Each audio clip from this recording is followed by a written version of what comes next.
Vladimir Zelensky isn't quite who he's portrayed to be. Even if you believe that he is a righteous servant of democracy, one thing is without a doubt, he is an actor, in more ways than one. But he's not an actor who simply became president. He had backing. What virtually no American knows about Zelensky is that he appears to be backed by shadowy billionaires accountable to no one other than their own business interests. Zelensky's image isn't something that just happened. It appears to be carefully coordinated and orchestrated. Zelensky as a leader is being portrayed by the dominant mainstream media as a noble, saint, selfless, brave, chic even. A hero to woke actors and warmongering politicians alike, Zelensky is the world's biggest celebrity, and he's being billed as something more. He is the new George Washington, the new Winston Churchill. So what's the truth? I'm Ben Swan, and this is Zelensky Unmasked.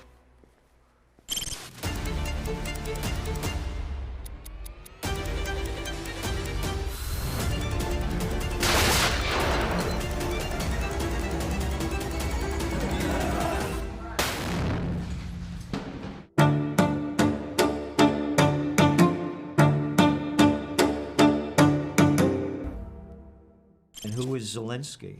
I mean, this is a guy that used to play the piano with his penis when he was a comedian playing the president of Ukraine. The history of Zelensky is interesting, and it's exactly what you would expect for a person who is acting as the president of a country right now. He was in a TV show, The Servant of the People, and he was a comedian. And in that TV show, he was a teacher who became president.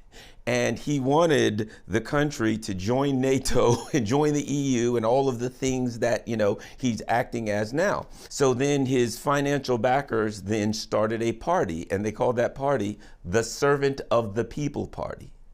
And they ran him as president with exactly the same platform that he had in the television show.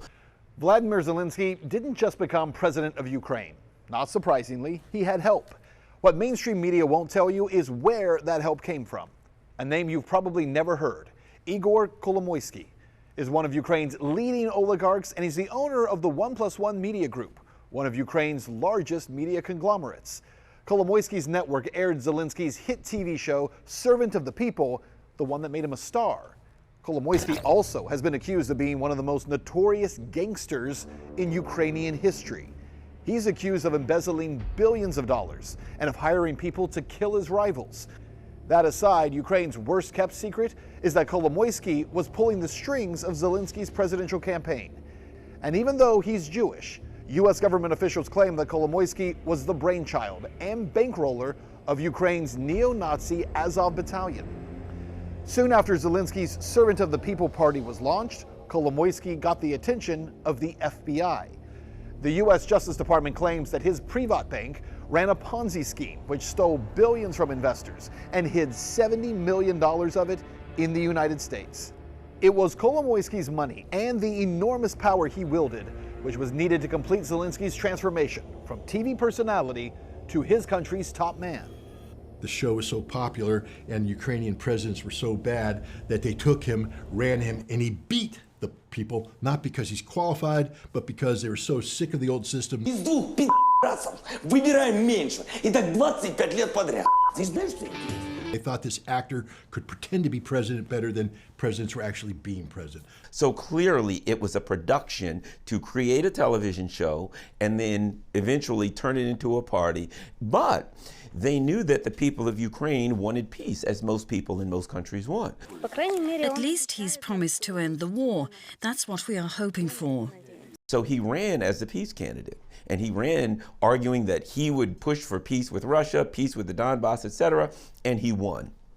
Of course, when he won, unfortunately, he did a complete political reversal, and he went in the direction that his backers wanted. Zelensky took office in 2019 amidst the catastrophic collapse of public confidence in Ukraine's government and frustration with that society's endemic corruption.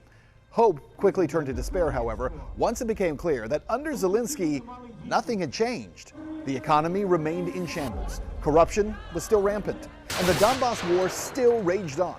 Zelensky had failed to live up to any of his promises.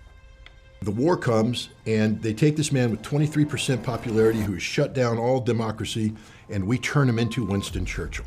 And pretty soon, Zelinsky was everywhere, on the cover of Time, Newsweek, Wired, Vanity Fair.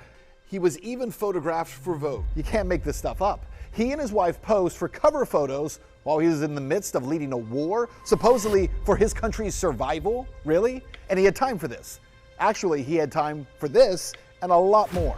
The actor turned president also made his way to the US stage by recording messages which were played live at the Grammys and the Golden Globes. He rang the bell at Wall Street virtually, and he visited Congress live and in person.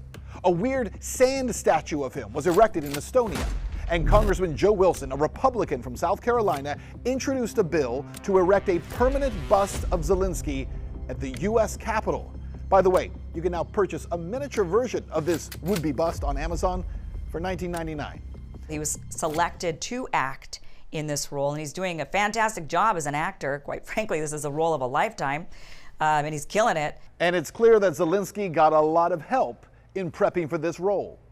So basically today, the Ukraine is run by the deep state, the military in Washington, the people who want war to make money from war, in the military-industrial complex in the United States, and Zelensky is a puppet within this whole big show.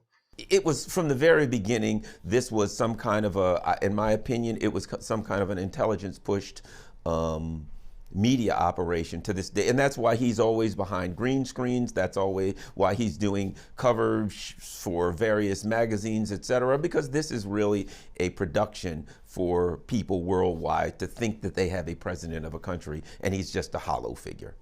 Here's something you're not going to see on CNN.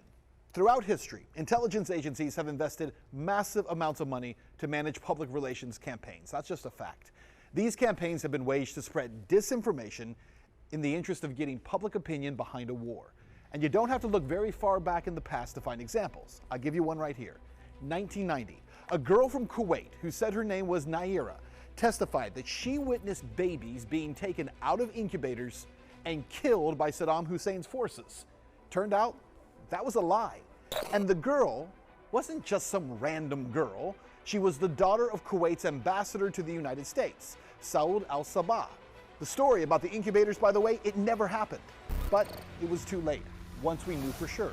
The publicity campaign associated with that lie swayed public opinion against Saddam Hussein and in favor of a U.S. invasion of Kuwait.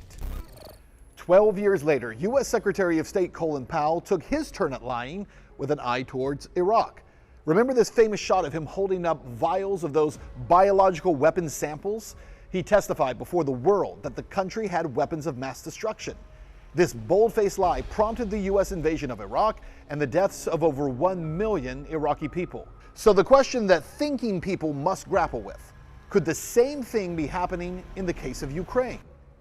It's interesting because for the most part, that production has been successful. He's been pushed as a hero of democracy, and this poor country, this small, democratic, free country has been attacked by a brutal and angry, emotional person, not a country. It's the traditional Marvel Comics hero-villain scenario. He's a hero, he's a good guy, stands for everything good, and he's attacked by the equivalent of Lex Luthor in a Superman movie, which would be the evil Vladimir Putin. And they've been, pretty successful with that in the United States simply because that's the only story that's allowed to get out. The reality of things in Ukraine are much more grim.